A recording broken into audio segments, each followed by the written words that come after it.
We are the school. What's your major?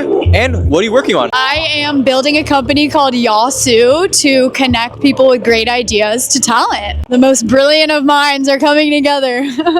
So as a founder yourself, what do you think separates a good founder from a great founder? Someone who is bold, who is persistent, who can take no's all day and truly believes in their idea and has tenacity in their soul, honestly. So 99% of student startups fail. What do you think is the one thing that students underestimate though of actually building a great startup? You need to do research and truly understand your user's needs. What is the unmet need of your user and where is the data to back that up? Research at every point in the process to validate the customer needs. But when you're actually going around interviewing customers, you're talking to customers, a lot of times the needs don't match. So how do you build for your customer, but actually build in a way that you're building for an actual need? Continue to ask why. Users will say what their need is, but that is oftentimes incorrect, and that's where the biggest gap is. You need to continue to dive into the why and then synthesize all that information to determine what the need is. What the user tells you verbatim will never be the need. What is the worst piece of advice that you received building Yasu,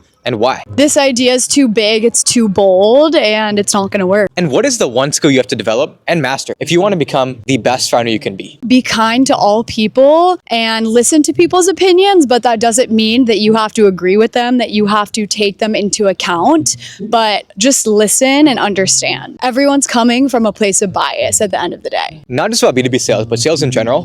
How do you master sales, especially if you're just starting out? So you got to understand your audience. Every single person that you speak to, they're going to have a different incentive that they care about. So get to the bottom of that specific person's role. What's their incentive? So you can speak to that and so you can tell a compelling story, because at the end of the day in sales, storytelling is number one. And what is the mentality you have to develop if you want to become the best founder you can be? Be strong-willed, be confident, fake it till you make it, because everyone's learning, everyone's growing. Even if you already started and sold a successful company, have confidence in yourself, in your idea, and your passion. Most underrated resources you can take advantage of if you want to become a great student founder. Share your idea, use social media, use your mentors, use your professors, talk to people. You can literally be doing customer research every day just by speaking, having conversations, and listening. So utilize everyone, all the brilliant minds on campus. It's such a unique time in your life to do so. So take advantage.